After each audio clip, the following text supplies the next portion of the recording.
"You're suffocating me," she said, and left to find herself.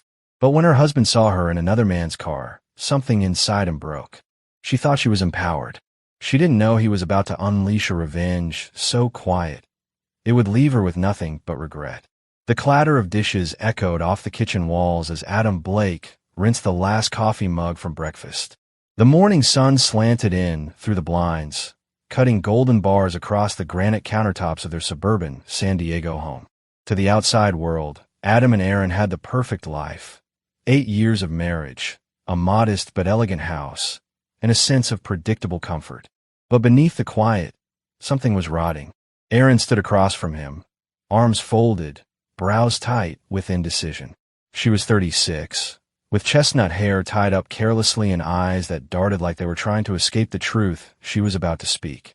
"I've been thinking," she finally said, the words trembling. "I've been reading things, watching videos. Jessica sent me some links. She says most women never get the chance to know who they are. Marriage, monogamy, it's all about control." Adam stopped drying his hands and looked at her. She wasn't talking like Erin anymore. This was Jessica's voice, her chaotic best friend who lived off alimony and bad advice. "You want to date other people?" he asked slowly, trying to process her words. "I don't know. I think I need to explore who I am. I've always just lived for us. Not for me." Adam clenched the dish towel in his hand. He was 38, a calm, calculating man, an analyst by profession and temperament. But this wasn't something he could fix with logic. He studied Erin's face. He didn't recognize her anymore. Not like this.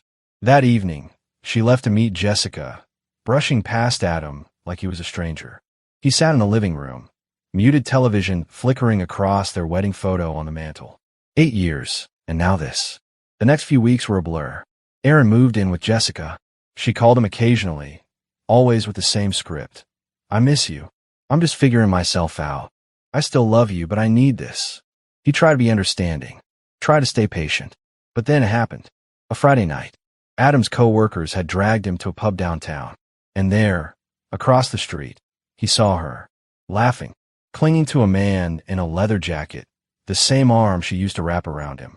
The guy kissed her neck like he owned her. And then they disappeared into a car. The windows fogged. The car rocked. Adam's legs moved on their own. He crossed the street like a ghost and stopped just inches from the car, heart in his throat. And just as she turned her head, their eyes met. Erin froze. Adam ran. He didn't answer her calls.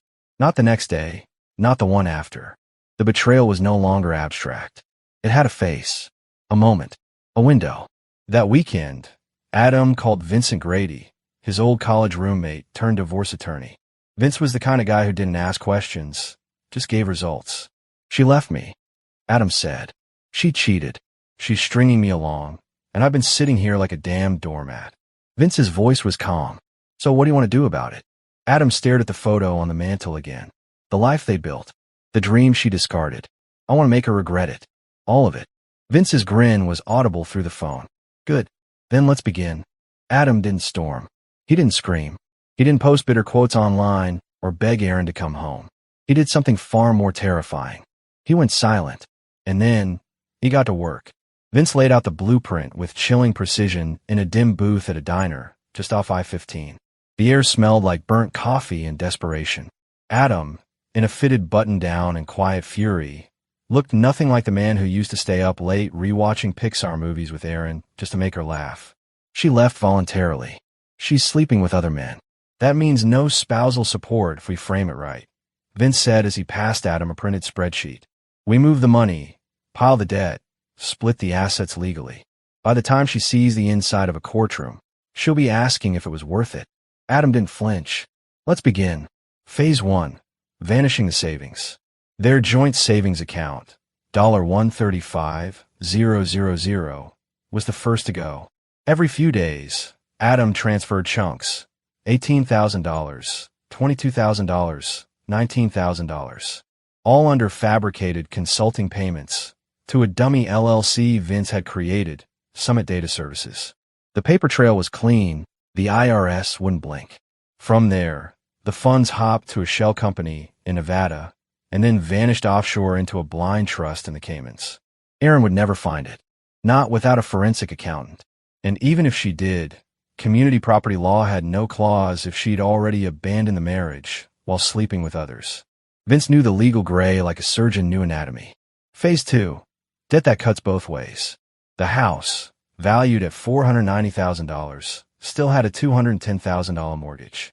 Adam applied for a second mortgage under the guise of green renovations. A forged contractor invoice for solar panels and HVAC upgrades got him a $200,000 approval within a week. The funds hit their joint account. By Monday, they were gone. The mortgage statements doubled. Aaron, still legally tied to the home, was now co-liable for $410,000 in debt. Then came the credit cards. Adam maxed out both their Amex and Visa lines. $55,000 total. Designer electronics, rare whiskeys, a $14,000 Rolex, $8,000 in Amazon gift cards. He sold most of it to a friend of Vince's, who ran a pawn business that specialized in discretion. Each charge was in both their names. But Aaron didn't check the statements. She was too busy posting Instagram selfies captioned, "Healing Dizzy Dove," and clubbing with Jessica and a rotation of men she called soul expanders. Meanwhile, Adam quietly rebuilt himself. He started lifting weights again, something he hadn't done since his early 20s. His lean frame hardened. He shaved his beard, switched colognes, started saying no to overtime at work. And on Sundays, instead of waiting for Aaron's texts, he read nonfiction, psychology law. He studied people, studied himself. By the end of month 2, he dropped 20 pounds, gained clarity, and weaponized the very silence Aaron had once begged for. Meanwhile, Aaron spiraled. The thrill of her freedom dulled. Nights with men like Chase, Darren, and Eli turned into blurry, forgettable chaos. She once woke up in a stranger's condo, unable to recall how she got there. She told herself she was living boldly, but the truth whispered louder. She missed Adam. She started calling more, leaving voicemails. "I think I made a mistake," she whispered into one. "You were my safe place. I didn't know I needed that until I lost it." Adam never replied. Jessica, ever the manipulator, waved it off. "He's playing you. Don't fold. Stay strong. You're a goddess in transition." But something inside Aaron cracked when she saw the unpaid credit card bills piling up. She checked the accounts and froze. The savings were gone. The cards were maxed. She confronted Adam in a flurry of texts. "Aaron, where's the money? Why are we in so much debt?" "Adam, check the mortgage. You're welcome to your half." She stared at her phone for a full minute, chest heaving, hands shaking. He wasn't passive anymore. He was precise. 3 days later, the official divorce filing arrived at Jessica's loft, addressed to Aaron Rhodes Blake. Vince's legal language was cutting, precise, and soaked in polite venom. Due to abandonment, irreconcilable betrayal, and substantial financial misconduct, Mr. Blake seeks an expedited dissolution of marriage and an equitable division of community assets and debt. Aaron collapsed onto the couch. No, no, no," she whispered. "This isn't what I wanted." But it didn't matter anymore. Adam wasn't waiting at home. He wasn't hurting. He was executing. The courtroom wasn't a place Aaron ever thought she'd see the inside of. Not like this. Not standing across from Adam. Not with a lawyer she'd found through a discount legal app. Not with her entire financial life unraveling like a sweater pulled by the wrong thread. It was March. Cold. Gray. She wore a blazer she'd borrowed from Jessica, and it didn't fit quite right. Her heels clicked nervously on the polished linoleum floor. Greg, her flustered, underpaid lawyer, adjusted his glasses and whispered, "Just follow my lead." Across the room, Adam sat calm, collected, crisp in a navy suit that hugged his shoulders like confidence itself. Beside him, Vince Grady smirked like he already knew the outcome. Community property state. The judge said without looking up. Assets and debts will be split 50-50, barring evidence of fraud, abandonment, or misconduct. Vince stood. "Your Honor, my client, Mr. Blake, was abandoned without discussion, emotionally and physically. His spouse pursued extramarital relationships and drained their shared resources without consent. We have documentation, expenditures, statements, witness accounts." Greg scrambled. "Objection. These accusations are subjective and unrelated to the financial division." The judge raised a brow. Are you contesting the provided evidence? Greg faltered. Well, not entirely. But, then sit. Vince laid out the strategy, like a surgeon revealing an autopsy. Bank statements, transfer logs, mortgage applications, photos of Aaron with 3 different men in as many weeks. Adam didn't look at her. Not once. The judge read the numbers like they were ingredients in a bad recipe. House appraised at $490,000. Primary mortgage, $210,000. Secondary mortgage, $200,000. Remaining equity, $80,000. Joint debt, $193,000. Credit cards, lines of credit, all verified. Greg stammered. We believe the second mortgage funds were hidden. The LLC is a shell. It's fraud. Do you have proof? No, but then it stands. Each party receives $40,000 equity and $96,500 in debt. Aaron's throat closed. $96,000. She didn't even have $600. She turned toward Adam for the first time in months, her voice trembling. You planned this. You buried the money. Adam's jaw flexed. I protected myself. You ruined me. No, he said calmly. You did it the moment you got in that car. Tears streaked down her face. I didn't mean to destroy us. I just needed space. You got space, he replied. And now you've got the consequences. The judge banged the gavel. Divorce granted. Case closed. Aaron stumbled out of the courtroom, her legs shaking. Jessica was waiting outside with her signature sunglasses and a latte. That was brutal, she said, handing Aaron the drink. I'm ruined, Jess, Aaron croaked. I owe almost $100,000. He drained the account. He tricked me. Jessica rolled her eyes. He weaponized patriarchy. Typical. You'll bounce back. We'll crowdsource a healing retreat or something. But Aaron didn't answer. Something in her had shifted. The words sounded empty. The hashtag she once clung to, #freedom, #feminine rising, #unchain yourself, felt like someone else's voice. Jessica's voice. That night, Aaron drove to her parents' house in Santa Clarita. Her Prius wheezed up the gravel driveway.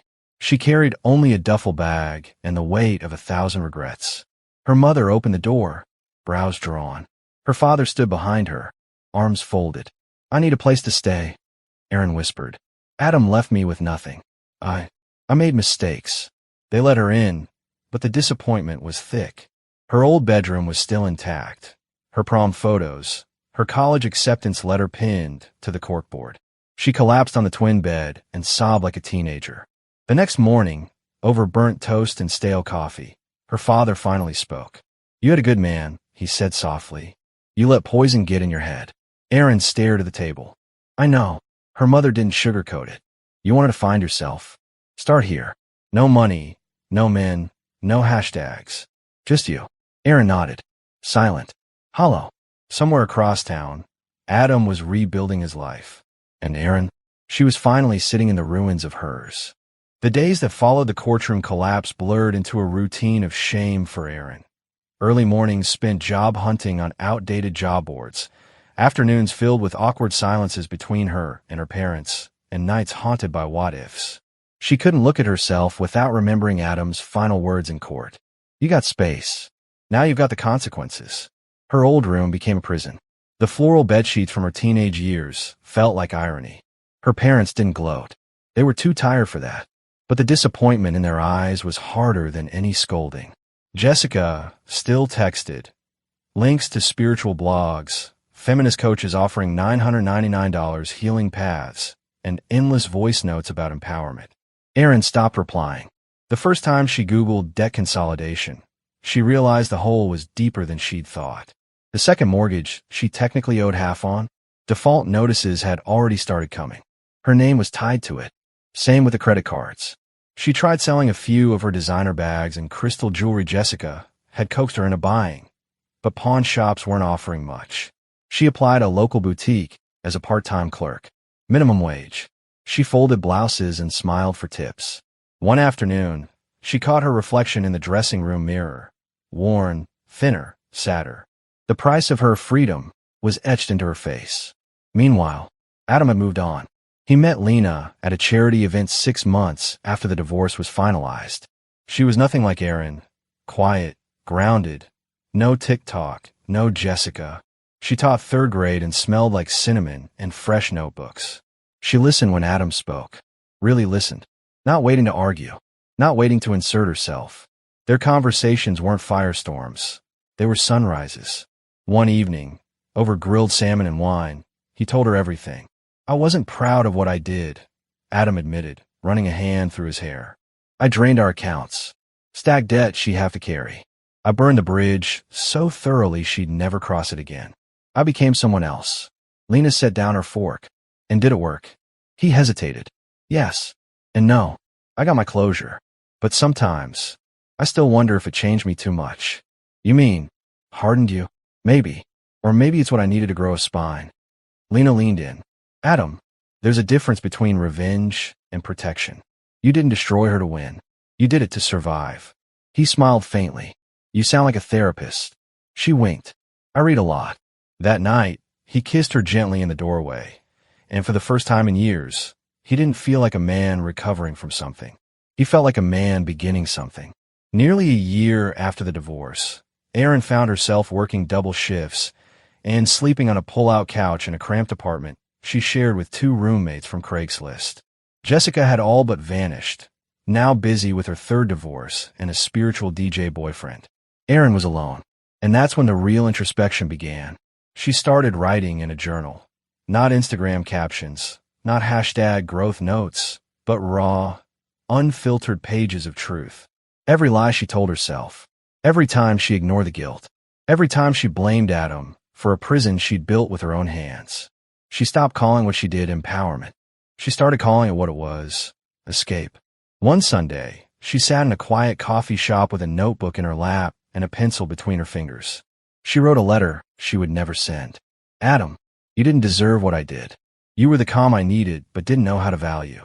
I traded you for chaos, mistaking it for growth. I listened to a voice that wasn't mine and called it liberation. I destroyed the best thing in my life because I thought love was supposed to look like drama. But love looks like Sunday mornings, steady kindness, and someone who remembers how you take your coffee. I see that now. I hope you're happy. You deserve better. Erin. She folded the page, then tore it in half. Not because she didn't mean it, but because it wasn't about getting closure anymore. It was about learning to live with what she broke. The past couldn't be undone. But maybe, just maybe, what came next didn't have to be a punishment. 2 years had passed. Time had aged Erin, not cruelly, but honestly. Her once polished look was now simpler. Natural hair, light makeup, faded jeans, and a leather-bound journal always in her bag. She no longer performed for anyone. Not for likes. Not for men. Not even for herself. She worked 2 jobs, paid down some debt, and learned to be okay with silence. No more clubbing. No more Jessica. Just her, in the stillness she used to run from. Meanwhile, Adam built a new world. He and Lena moved into a craftsman-style home in North Park, where the afternoons smelled like lemon trees and fresh paint. Lena was 6 months pregnant. Adam had become the man he always should have been. Steady, thoughtful, but no longer afraid to speak up. He'd forgiven himself. And in time, even her. They hadn't spoken since the final court hearing, until fate, or perhaps irony, invited them both to the same wedding in Napa. Erin arrived alone. Adam arrived with Lena. She saw him before he saw her, standing by the terrace in a tailored navy suit, arm curled gently around Lena's waist, his fingers resting over her baby bump like a silent promise. Erin's heart clenched. She didn't feel entitled to his gaze, but when he finally noticed her across the room, he gave a polite nod. Not cold, not inviting, just respectful. Later, after the toasts and laughter faded and the band took 5, Erin stepped onto the stone patio, cradling a gin and tonic. The night air was cool. She didn't expect anyone to follow, but he did. She heard his footsteps before his voice. Erin. She turned. He looked older, sharper, not hardened, but carved. Hey, she said, her voice softer than it had ever been with him. They stood in silence for a long moment, nothing but crickets and distant music between them. You look good, she said, eyes flickering to his hand where a simple silver band gleamed. I am good, he replied. You? She nodded. Better than I was. Still rebuilding. He gave a slow, measured nod. I hope it's real this time. She chuckled faintly. It is. I'm not chasing shadows anymore. Another pause. Aaron looked at the sky, then back at him. I read somewhere once that pain either softens you or hardens you. Depends on what kind of mirror it shows you. Adam didn't reply right away. Then, and which one did it do for you? She looked down, her voice barely a whisper. Both. First it hardened me, because I couldn't admit I was wrong. Then it softened me, because I couldn't stand what that made me become. Adam let out a slow breath. You don't owe me anything, Aaron, he said gently. I know, she whispered, but I needed to say it. She met his eyes. I'm sorry. His jaw tensed, but only for a second. Then he nodded, not out of obligation, but acceptance. I know, he said, and you know what? I'm glad you found yourself, even if it took losing everything to do it. She smiled, genuinely this time. No masks, no captions. And you? She asked. I didn't find myself, he said. I built myself, piece by piece. After you left, I had nothing else to build from. That must have been hard. He shrugged. It was. But it made me stronger. They stood in silence again. Not awkward now, just quiet. From the doorway, Lena called his name. Adam turned. I should go, he said. Aaron nodded. You have a beautiful life, Adam. Hold on to it. He gave a gentle smile. I will. And then, as he turned to leave, Aaron called after him one last time. Hey, Adam. He looked over his shoulder. I didn't know what real love was until I lost yours. His eyes lingered on hers. There was pain there, but no anger, just peace. And with that, he walked away, toward the woman who never made him feel like he needed fixing. Aaron stayed on the patio long after the music resumed, letting the breeze carry her tears away. She didn't cry because she wanted him back. She cried because she finally understood why he never would be.